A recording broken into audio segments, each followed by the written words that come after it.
Hi everyone, my name is Priya Kaur. Assalamualaikum. My name is Aina Rafiq Shah. My name is Aisha. I'm Sovya Manzoor Qadri. I'm Simra Sikandar. I'm Asiha.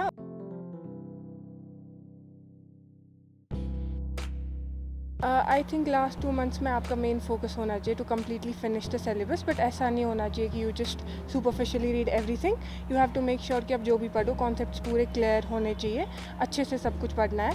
Eight the same time mock test जो है you have to continuously take all the mock test और अच्छे से review करना है.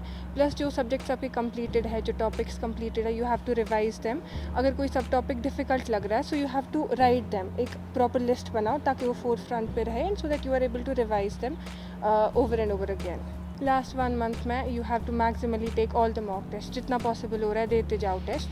सब test को review करो. अगर कोई रिपीटेड मिस्टेक्स है उसके लिए एक प्रॉपर एरर बुक बनाओ जिसमें वो सारे मिस्टेक्स आप लिखो ताकि एंड पे आप वही देख सको. एट द सेम टाइम अगर कुछ फॉर्मूले है या डेफिनेशन है जो आपको याद नहीं रहते, अगेन एक सेपरेट नोटबुक बनाओ और वो लिखते जाओ. ट्राई कि आप अपनी एंग्जाइटी को रिड्यूस कर सको, अपनी एंग्जाइटी कंट्रोल में रखो. प्लस आपका जो स्लीप स्केड्यूल होता है वो बिल्कुल सही रहना चाहिए. Like you should not compromise on your sleep at any cost. Last के 2 मंथ्स पहले मेरा ऑलमोस्ट सारा सिलेबस कंप्लीट हो चुका था, तो मैं मोस्टली रिविजन्स और मॉक टेस्ट देती थी. In the last 2 months, you should ideally focus on revising and filling the gaps in your knowledge by giving all the tests. And you shouldn't ideally be studying something new, but if you want, you can. But don't do that in the last month, do that in the last 2 months. Fill all those gaps, revise your notes and complete everything. And if there's any chapter that you think needs more attention, it is the right time to give attention to that chapter. Yeah, and the last 1 month, don't revise anything. Don't study anything new. Revise everything. Ideally you should be done with everything that you aim to complete in your syllabus, and just give more mocks. And just don't do the mocks of your tuition alone.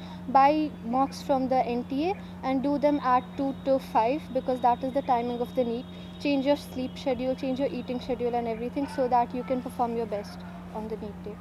During the last 2 months were dedicated to 2 things. पहला mock test और second revision. Second last month में I used to do thorough revision, be it bio और chemistry और physics. And last के month में it was primarily dedicated to mock test. I used to give 1 to 2 mock test each day.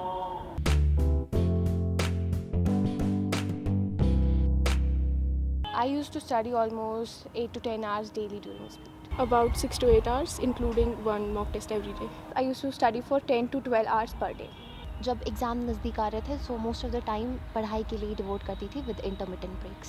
सुबह उठ के पहले मैं थोड़ा ऑर्गेनिक केमिस्ट्री रिवाइज़ करती थी. फिर ब्रेकफास्ट के बाद मोस्टली अप टू लंच मेरा फ़िज़िक्स रहता था. उसके बाद फिर अगर लंच के बाद थोड़ा वेट करके अगर मॉक टेस्ट देना होगा तो उसके लिए टाइम डिवोट करती थी, या तो फिर मैं बायोलॉजी रिवाइज़ करती थी. शाम को फिर केमिस्ट्री, एंड रात को फिर अगर दिन में मॉक टेस्ट दिया तो फिर उसको वापस से रिवाइज़ करती थी या फिर biology.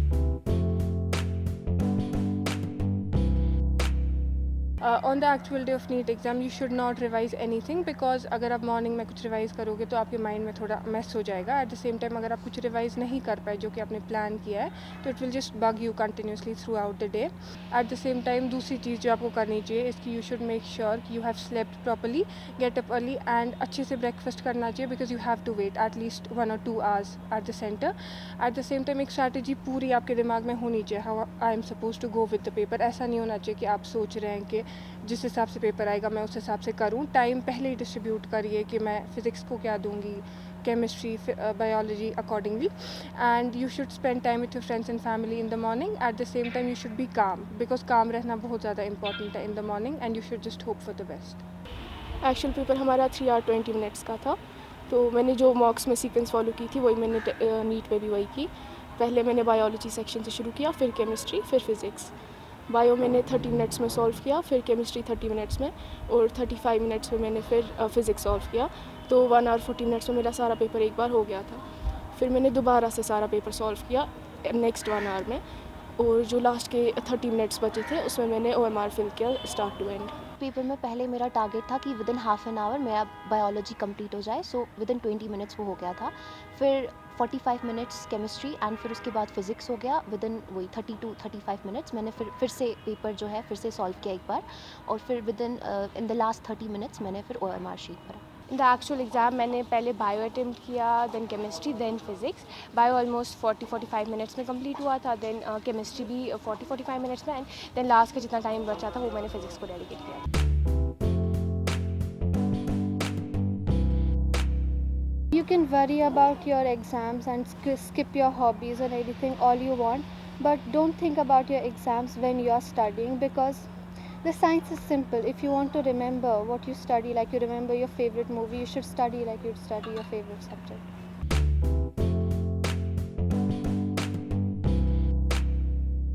Approximately 30 to 35. In the last 2 months, I used to give mock tests daily. Almost 30-40 mock tests मैंने दिए थे last month. In the last month, I used to give 1 to 2 mock tests each day. About 35 to 40.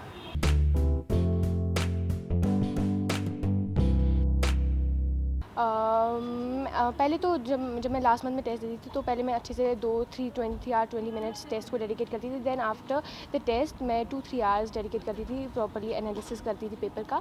And then जो mistake हुई होती थी that I use to write on a copy, और फिर after जब मैं नेक्स्ट टेस्ट देती थी वो पहले मैं वो नोटबुक रिवाइज़ कर लेती थी. After each test, I used to analyze whatever mistake I have committed.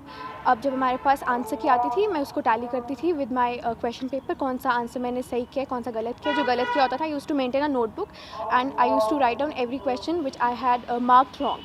तो उसके साथ उसी के अकॉर्डिंगली मैं उसको रेक्टिफाई कर लेती थी.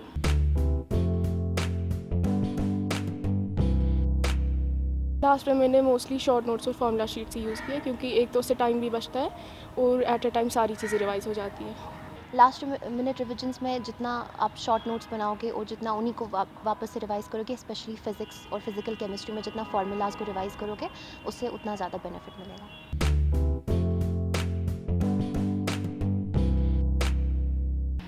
तो जो पूरी जर्नी होती है नीट की, that is obviously very difficult for everybody, but I think you should, all of you should be kind to yourself at all times. Tawakkul and be brave. I would like to say, believe in yourself, stay focused, stay disciplined, and stay consistent. There may be moments of doubt, but believe in yourself and you will accomplish your dreams.